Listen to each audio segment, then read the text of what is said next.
기도하겠습니다. 좋으신 아버지 하나님, 오늘도 저희들에게 이 아침의 시간을 허락하여 주시고 또 주님의 말씀을 묵상할 수 있게 하시니 감사를 드립니다. 얼마 남지 않은 2023년도 주님 안에서 저희들이 깨어 살면서 잘 마무리하게 하여 주시고 날마다 주님의 말씀을 들음을 통해서 또 그 말씀을 통해서 저희들이 깨달음을 얻어서 우리의 삶이 양적으로 질적으로 변화될 수 있도록 도와주시옵소서. 그래서 아버지 하나님, 주님께서 뜻하시고 원하는 길이 무엇인지 분명히 알게 하여 주시고 또 그 길을 향해 용기 있게 살아가는 하나님의 사람들, 예수 그리스도의 신실한 제자들 되게 하여 주옵소서. 우리 구주 예수 그리스도 이름으로 기도드립니다. 아멘. 오늘 우리에게 주신 말씀은 요한복음 2장 1절에서 11절입니다. 사흘째 되는 날에 갈릴리 가나에 혼인 잔치가 있었다. 예수의 이 어머니가 거기에 계셨고 예수와 그의 제자들도 그 잔치에 초대를 받았다. 그런데 포도주가 떨어지니 예수의 어머니가 예수에게 말하기를 포도주가 떨어졌다 하였다. 예수께서 어머니에게 말씀하셨다. 여자여, 그것이 나와 당신에게 무슨 상관이 있습니까? 아직도 내 때가 오지 않았습니다. 그 어머니가 일꾼들에게 이르기를 무엇이든지 그가 시키는 대로 하세요 하였다. 그런데 유대 사람의 정결 예법을 따라 거기에는 돌로 만든 물 항아리 6이 놓여 있었는데 그것은 물 2-3 동이들이 항아리였다. 예수께서 일꾼들에게 말씀하셨다. 이 항아리에 물을 채워라. 그래서 그들은 항아리마다 물을 가득 채웠다. 예수께서 그들에게 말씀하시기를 이제는 떠서 잔치를 맡은 이에게 가져다 주어라 하시니 그들이 그대로 하였다. 잔치를 맡은 이는 포도주로 변한 물을 맛보고 그것이 어디에서 났는지 알지 못하였으나 물을 떠온 일꾼들은 알았다.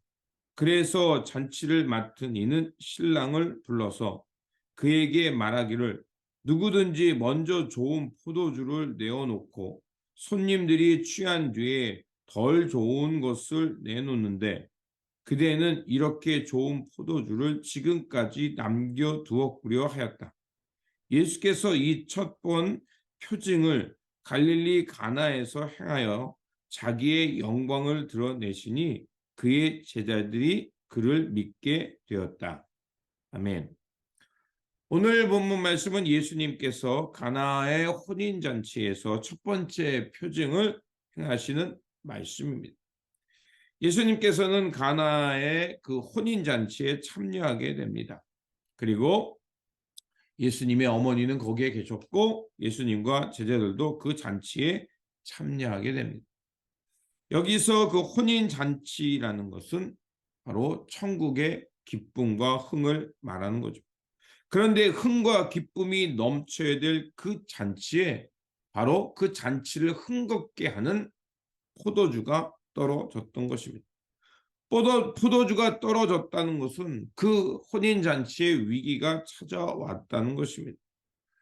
그 예루살렘의 그 유대 전통에 의하면 이 포도주가 떨어지게 되면 정말 어떤 일이 있냐면 그 잔치의 흥이 떨어지는 것뿐만이 아니라 심한 경우에는 그 초대받은 사람으로부터 그 혼주가 또 결혼하는 그 신랑 신부들이 비난을 받기도 하고 뿐만이 아니라 어떨 때는 고소도 받는다고 합니다. 이 정도로 이 혼인잔치에서 포도주는 매우 중요한 역할을 한다고 합니다. 자, 이 흥이 넘쳐야 될 또 이 흥을 맛보게 하는 포도주가 떨어졌다는 이 사실을 어머니가 알아차렸고 예수님께 그것을 전합니다. 예수님께서는 이 혼인잔치에서 포도주가 떨어졌다는 소식을 듣게 되고 그리고 이렇게 말씀하셔. 그게 나와 무슨 상관이 있습니까? 이 말씀을 합니다. 그러면 첫 번째 우리는 굉장히 당혹스럽죠. 하지만 이 말씀이 무엇을 의미하는지는 나중에 우리가 알게 되죠. 자, 예수님께서는 이 말씀을 하시고 하인들에게 명령을 내리십니다. 그런데 정결례를 하는 돌 항아리, 거기에 6개가 있었는데 물을 채우라고 합니다. 이건 상식적으로 맞지가 않죠. 포도주를 담는 통과 또 정결례를 위해서 담아두는 돌 항아리는 차이가 있습니다. 그런데 예수님께서는 하인들에게 돌 항아리에 물을 다 채우라고 말합니다.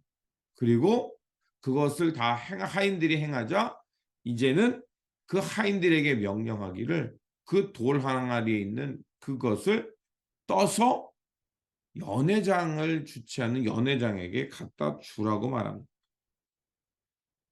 포도주가 떨어진 상황. 그렇다면 그 포도주를 어디서 구해오는 게 상식적인데 오히려 정결례를 행하는 돌 항아리에 물을 채우고 그리고 그것을 떠다가 연회를 맡은 그 연회장 파티 플래너죠. 그에게 갖다 주라는 것은 매우 의아한 일입니다. 그런데 또 놀라운 것은 하인들은 예수님이 말씀하신 대로 순종했고요. 그리고 그것을 갖다 두자 매우 좋은 포도주로 변했다는 것이 오늘 본문이 말해주는 예수님의 표징입니다.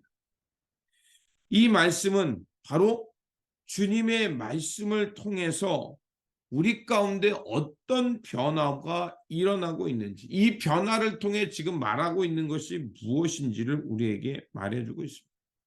그래서 11절에 이렇게 말합니다. 예수께서 이 처음 표적을 갈릴리 가나에 행하여 그 영광을 나타내심에 제자들이 그를 믿었다라고 말합니다.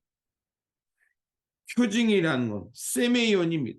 즉 무엇인가를 나타낸다는 뜻입니다. 그래서 요한복음에는 7개의 표적이 나옵니다. 성서에서 7이라는 것은 완전수를 말하는 거고요. 또 어쩐 무엇이 충만하다, 가득하다는 것을 말합니다. 그래서 오늘 본문에 나오는 물이 포도주로 변하는 사건이 2장에 나오고요. 그리고 왕의 신하의 아들을 살리는 표징이 나오고 그 다음에 38년 된 병자를 고치고 5,000명을 먹이시고 무리를 거르신 표적, 날 때부터 소경되었던 자를 고치신 표적, 나사로를 살리고 예수 그리스도의 부활의 표징이 나옵니다. 이 표적들이 말하는 게 가르치는 게 무엇입니까? 바로 7이라는 수, 7번을 통해서 무엇이 완전해졌다, 온전한데 무엇이 온전했냐? 하나님의 영광이 온전히 드러났다는 것입니다. 그게 누구를 통해서? 바로 예수 그리스도를 통해서 이렇게 하나님의 영광이 완전하게 드러났고 그 영광이 드러나는 표적을 통해서 많은 사람들이 이제는 예수 그리스도를 믿게 되었다. 그 믿음에 관한 얘기입니다. 그래서 가나의 혼인잔치는 예수님의 그 오셔서 이 땅을 이제 평화와 하나님의 의로 만드실 하나님의 나라, 그 나라가 시작되었습니다. 그런데 그 예수님이 그 나라를 이끌어 가는데 그 이 땅에 천국의 그 기쁨의 잔치가 죄로 인해 끊어진 것입니다.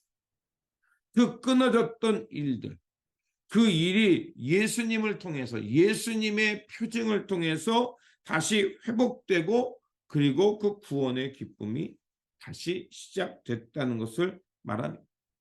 그것을 요한은 어떤 식으로 말하냐면 돌 항아리에 물을 채우라고 말하거든요. 돌 항아리는 정결례를 정결한 거. 하나님 앞에서 내가 의로움을 시작하기 위해서, 의로움을 나타내기 위해서 손을 씻고 발을 씻게 하는 정결례의 예법을 말합니다. 그런데 그것에 예수님께서 물을 넣으라고 했죠. 예수님께서 물과 피를 다 십자가에서 쏟으셨습니다.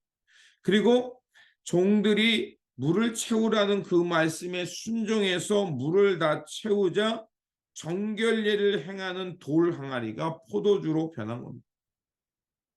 이것은 바로 우리가 율법을 통해서 의롭게 되는 그런 의로움, 자기 율법과 자기 행위를 통해 드러나게 되는 그 의의 시대는 끝나고 예수 그리스도의 말씀과 그 말씀을 통해서 순종하는 그 예수님을 통해 변화되는 질적 변화의 시대가 다시 시작되었다는 것입니다.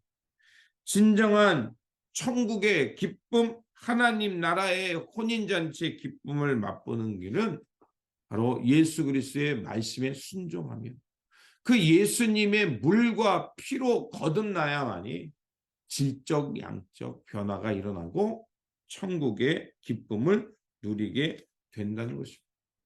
그러면 여기서 이 천국의 기쁨, 예수님의 말씀에 순종함으로 드러나는 이 질적 변화의 기쁨을 가장 먼저 맛본 사람들이 누굽니까? 바로 예수님의 말씀에 순종하였던 그 하인들이었습니다. 그들이야말로 주님이 누구신지, 주님을 통해 드러나는 하나님의 영광과 천국의 기쁨이 어떻게 이루어지는지를 가장 먼저 본 사람들이었고 맛본 사람들이었습니다. 그래서 오늘 본문 1절에 보면 사흘 되던 날 되어 있습니다. 예수님께서 십자가에 죽으시고 무덤에 묻히셨다가 사흘 뒤에 부활하셨거든요. 바로 이 사흘이라는 것은 요한은 이것을 통해서 예수 그리스도의 십자가 사건 그리고 예수님의 부활의 사건을 통해서 마침내 드러나는 그 질적 변화에 통해서 드러나는 하나님의 나라의 영광을 말하고 있는 것입니다. 그래서 그것이 예수님께서 가나에서 행하신 첫 번째 표적이라는 겁니다. 우리는 바로 이 예수 그리스도를 통해서 그분의 가르침과 말씀의 순종함을 통해서 그리고 물과 피로 거듭남을 통해서 이 예수님께서 드러내셨던 하나님 나라 그 영광의 기쁨에 참여하는 사람이 되어야 한다는 것입니다. 우리가 예수님을 믿고 구원받았다라는 얘기를 합니다. 여기서 구원을 다른 말로요, 기쁨이라고 말합니다. 예수님을 믿을 때 나타나는 기쁨은 뭐냐? 예수님을 통해서 끊어졌던 하나님 나라의 기쁨과 그것들이 회복되고 마침내 예수님의 말씀을 따라서 이 천국의 삶을 살아간다는 것입니다. 오늘 우리가 이 말씀을 통해서 깨닫는 것은 무엇입니까? 바로 오늘 이 가나의 혼인잔치에 참여하는 사람들 그리고 예수님을 통해서 드러나는 하나님 나라의 도래, 하나님 나라의 천국의 기쁨의 잔치가 시작되었다는 것입니다. 그리고 그 잔치에 참여하고 가장 먼저 그 천국의 기쁨을 맛보는 사람이 누구냐? 예수님의 말씀에 순종하는 사람. 그래서 예수 그리스도를 통해서 물과 피로 거듭난 사람이 될 때 우리는 하나님 나라의 기쁨에 참여하는 자가 된다는 것입니다.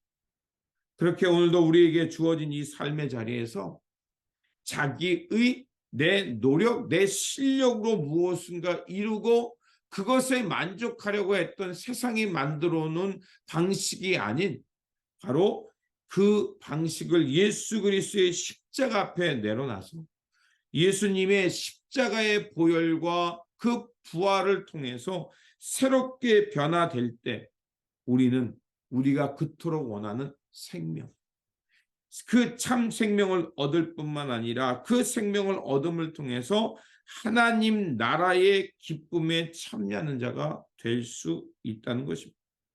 그러므로 오늘도 우리에게 주어진 이 삶의 자리에서 다시 한번 예수 그리스도의 물과 피로 거듭 예수님의 이름으로 세례를 받고 예수 그리스도의 십자가의 보혈로 새롭게 창조되는 나, 진정한 나를 주님 앞에서 발견할 뿐만 아니라 그 말씀의 순종함을 통해서 예수님께서 써가시는 그 생명과 새 세상, 그 역사를 향해 알고 나아감을 통해서 이 천국잔치, 천국의 기쁨을 날마다 맛보는 저와 여러분들이 되시기를 주님의 이름으로 축원드립니다. 기도하겠습니다.